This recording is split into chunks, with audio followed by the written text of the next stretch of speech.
Smartphone cameras जो सबसे ज़्यादा इस्तेमाल किए जाने वाले हार्डवेयर में से एक है, लेकिन बहुत कम लोग इसे ठीक से समझ पाते हैं। तो इस वीडियो में स्मार्टफोन के कैमरास को अच्छे से समझते हैं, ये काम कैसे करते हैं, इनमें कौन कौन से कंपोनेंट्स होते हैं और उनका क्या काम होता है, और कुछ टेक्निकल टर्म्स भी जिनसे एक अच्छे स्मार्टफोन कैमरा को पहचान सकते हैं। तो शुरू में इन जनरल एक कैमरा काम कैसे करता है। एक कैमरा को हम अपनी आंखों से कंपेयर कर सकते हैं। हमें कोई भी चीज़ सिर्फ तभी दिखती है जब वो ऑब्जेक्ट किसी भी लाइट को रिफ्लेक्ट करे और वो रिफ्लेक्टेड लाइट हमारी आंखों के लेंस से होकर हमारे रेटिना में फोकस होए। सिमिलरली लाइट एक ऑब्जेक्ट से रिफ्लेक्ट होकर जब कैमरा की तरफ जाती है, वो एक लेंस या फिर लेंस के कॉम्बिनेशन से होकर इमेज सेंसर में फोकस होती है और फिर वो लाइट इन्फॉर्मेशन किसी स्टोरेज सिस्टम में एक इमेज या फिर वीडियो फॉर्मेट में सेव होती है। ये तो मॉडर्न कैमरास की बात है जिनमें डिजिटल सेंसर्स यूज होते हैं, लेकिन इनसे पहले डिजिटल सेंसर्स की जगह लाइट सेंसिटिव फिल्म यूज होती थी। ये लाइट से रिएक्ट करके उस सरफेस पे एक नेगेटिव इमेज बनाते थे और फिर उन फिल्म्स को डेवलप करना पड़ता था जिससे एक रियल इमेज मिलती थी। ये रिएक्शन लाइट की इंटेंसिटी पे डिपेंड करता है और अगर फिल्म बहुत समय तक ओपन एनवायरनमेंट में रहता तो वो पूरी फिल्म में रिएक्शन हो जाता था और फिर उस फिल्म का वो एरिया किसी काम का नहीं रहता था।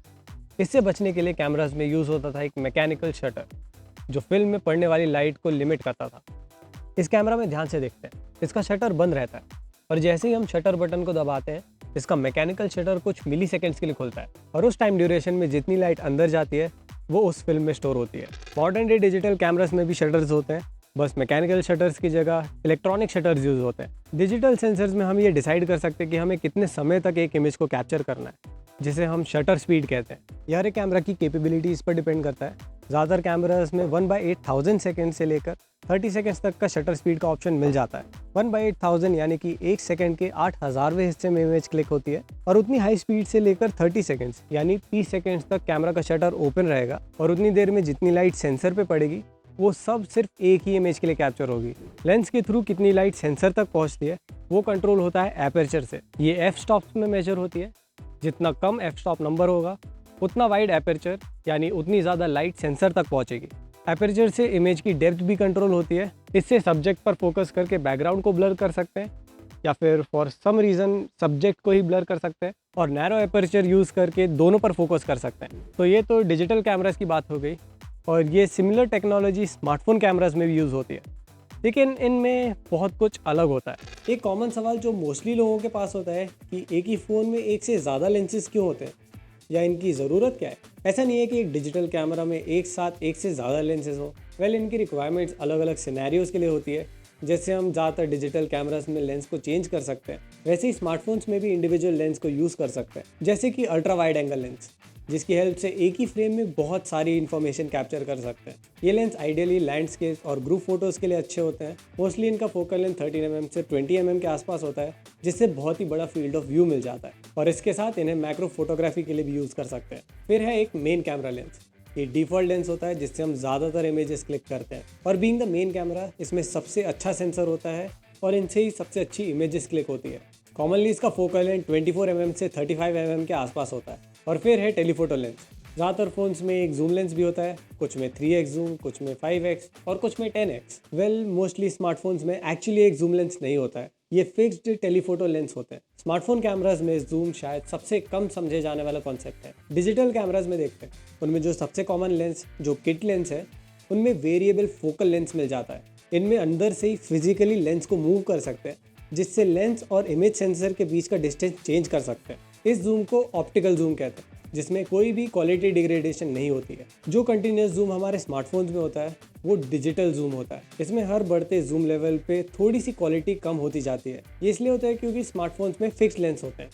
तो डिजिटली जूम करने पर एक तरह से 1x जूम वाली इमेज को क्रॉप करके यूज़ किया जाता है। कुछ रेजोल्यूशन से रिलेटेड टेक्निक्स है जिससे ऐसी प्रॉब्लम्स को टैकल कर सकते हैं, लेकिन उसके बारे में थोड़ी देर से बात करते हैं। ऑप्टिकल जूम के लिए स्मार्टफोन्स में जगह नहीं रहती है जिससे लेंस को फिजिकली मूव कर सके, इसलिए मोस्टली ब्रांड इससे दूर ही रहते हैं।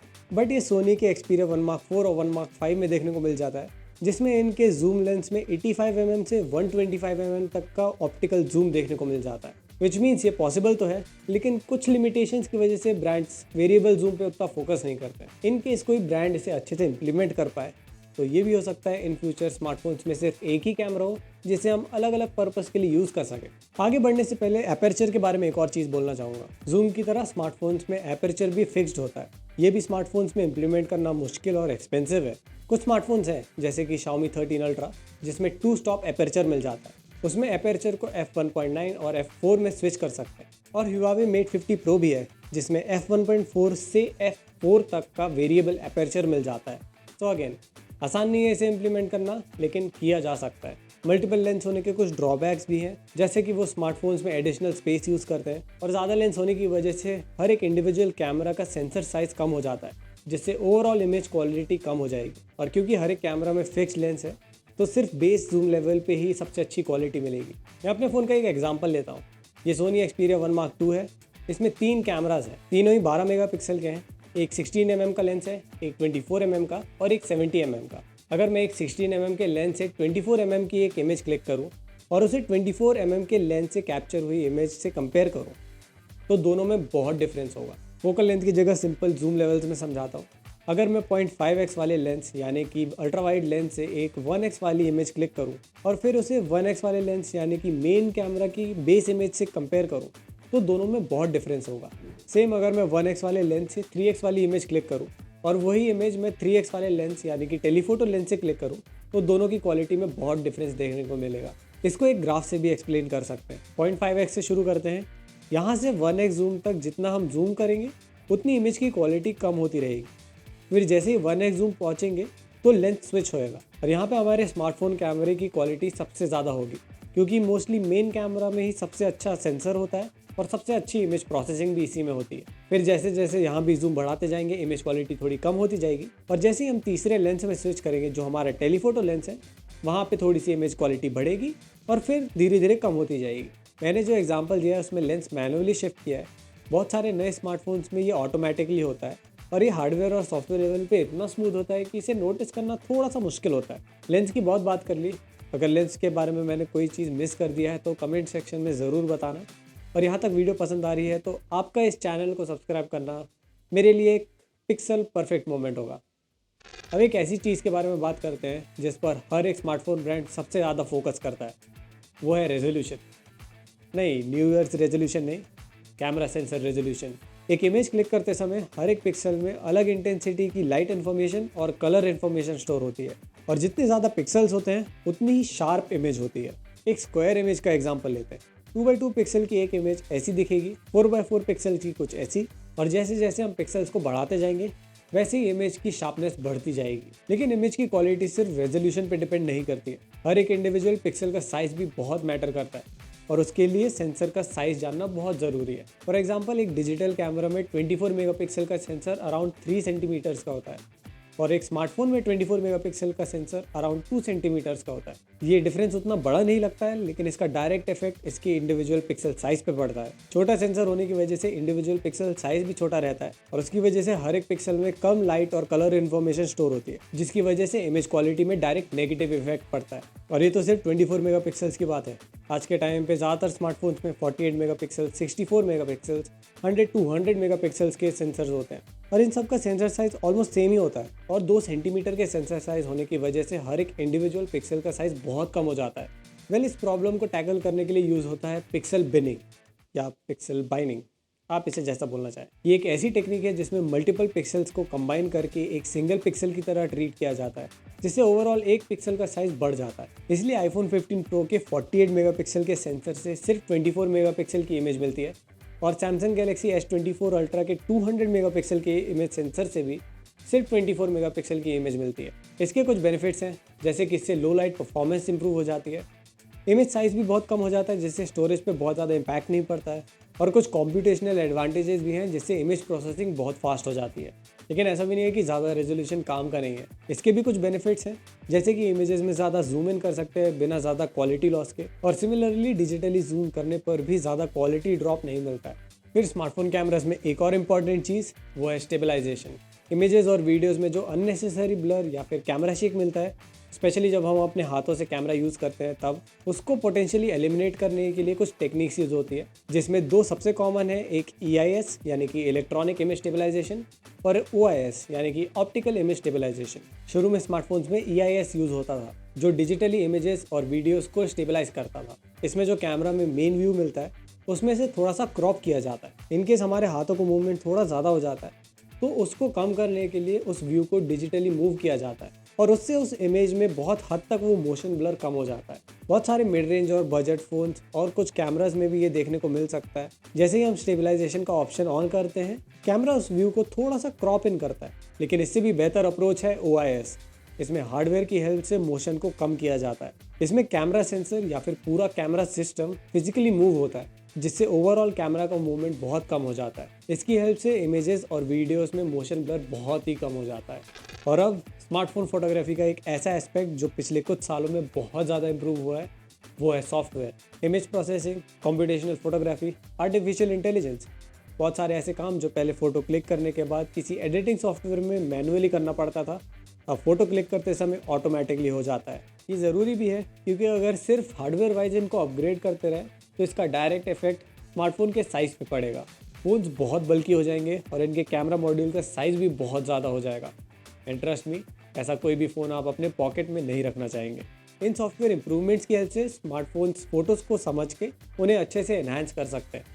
इनके कुछ बहुत अच्छे एग्जांपल्स हैं, जैसे कि HDR यानी कि high dynamic range. Normal cameras और कुछ पुराने स्मार्टफोन्स जिनमें HDR का ऑप्शन नहीं था, उनमें एक इमेज क्लिक होती थी और वही मेन इमेज होती थी। लेकिन अब ज़्यादातर स्मार्टफोन्स में एक इमेज क्लिक करने पर बहुत सारी इमेजेस एक साथ क्लिक होती है, कुछ लो एक्सपोजर लेवल्स पे, कुछ नॉर्मल और कुछ हाई एक्सपोजर्स में। फिर एट दी एंड उन सारी इमेजेस को कंबाइन करके एक नॉर्मल इमेज के कंपैरिजन में बहुत ही बेहतर इमेज मिलती है। ये बहुत ज़्यादा टाइम कंज्यूमिंग ज़रूर लग रहा होगा, लेकिन ये सॉफ्टवेयर लेवल पे इतना तेज़ काम करता है ताकि ये हमारे लिए सिर्फ एक क्लिक दूर रहे। इस प्रोसेस को और तेज़ करने के लिए कुछ high and phones camera app के चालू होते ही कुछ बफर इमेजेस लेना चालू करते हैं, जिससे वो मिली सेकेंड्स भी ना लगे। एक और बहुत अच्छा एग्जाम्पल है पोर्ट्रेट मोड। जैसे मैंने पहले ही इस वीडियो में बताया है कि हम स्मार्टफोन्स में फोकल लेंथ को चेंज नहीं कर सकते और ना ही एपर्चर को, तो नेचुरली बैकग्राउंड ब्लर इफेक्ट लाना थोड़ा मुश्किल हो जाता है और बहुत सारे स्मार्टफोन्स में ये सॉफ्टवेयर के थ्रू ही किया जाता है। स्मार्टफोन्स कई एल्गोरिथम्स के थ्रू एक इमेज को अच्छे से समझने की कोशिश करते हैं और फोटो में से बैकग्राउंड और फोरग्राउंड को भी अच्छे से पहचान लेते हैं और इसी के बेसिस पे वो बैकग्राउंड ब्लर इफेक्ट मिलता है। वेल, इसमें सिर्फ सॉफ्टवेयर ही नहीं, हार्डवेयर का भी थोड़ा बहुत रोल रहता है। बहुत सारे स्मार्टफोन्स में एक एडिशनल कैमरा सिर्फ डेप्थ के लिए होता है और कुछ स्मार्टफोन्स में डेडिकेटेड सेंसर्स होते हैं जिससे डेप्थ इन्फॉर्मेशन कैप्चर होती है। और शायद सबसे ज़्यादा इम्प्रूवमेंट नाइट मोड में देखने को मिला है। अगेन, स्मार्टफोन कैमरास का सेंसर साइज़ बहुत कम होता है, इसलिए उनमें बहुत ही कम लाइट इन्फॉर्मेशन स्टोर हो पाती है। नाइट मोड में बहुत कुछ एक साथ यूज़ होता है, जैसे HDR की तरह मल्टीपल शॉट और उसके साथ साथ लॉन्ग एक्सपोजर भी, जिससे जितना हो सके उतनी लाइट इन्फॉर्मेशन कैप्चर कर सके। और लॉन्ग एक्सपोजर की वजह से कई बार मोशन ब्लर बढ़ सकता है, तो उसके लिए शॉर्ट एक्सपोजर्स भी लिए जाते हैं, जिससे इमेज की ओवरऑल शार्पनेस भी मेंटेन रहे। और इनके साथ ऐसे कई यूज़ केसेस हैं जिनमें सॉफ्टवेयर का बहुत बड़ा रोल रहता है, जैसे कि सुपर रेजोल्यूशन या फिर मल्टी फ्रेम सिंथेसिस, जिससे छोटे सेंसर से हाई रेजोल्यूशन इमेजेस ले सकते हैं। सीमेंटिक सेगमेंटेशन, जिससे एक ही फ्रेम में अलग अलग चीज़ों के लिए अलग अलग कॉम्पिटिशन्स होते हैं। और अब AI के नए वेव में मैजिक अनब्लर और मैजिक एडिटर जैसे कई टूल्स हैं, जिससे इमेजेस को और भी अच्छे से मैनिपुलेट कर सकता है। सो इन शॉर्ट, एक डिजिटल कैमरा और स्मार्टफोन कैमरा के बेसिक्स ऑलमोस्ट सेम है, लेकिन दोनों के ओवरऑल आउटपुट बहुत अलग है और हर नए इंप्रूवमेंट्स के साथ दोनों में डिफरेंसेस बढ़ते ही जा रहे हैं। मैं डिजिटल कैमरा और स्मार्टफोन कैमरा के बीच एक रियल लाइफ कंपैरिजन वीडियो ज़रूर बनाऊंगा, तो उसके लिए चैनल को सब्सक्राइब ज़रूर करना। आपको स्मार्टफोन कैमरास और डिजिटल कैमरास में से ज़्यादा क्या पसंद है, वो मैं आपसे जानना चाहूँगा, तो वो आप कमेंट सेक्शन में बता सकते हैं। वीडियो को लाइक और शेयर भी कर देना। We'll see you in the next one. Till then take care, bye bye.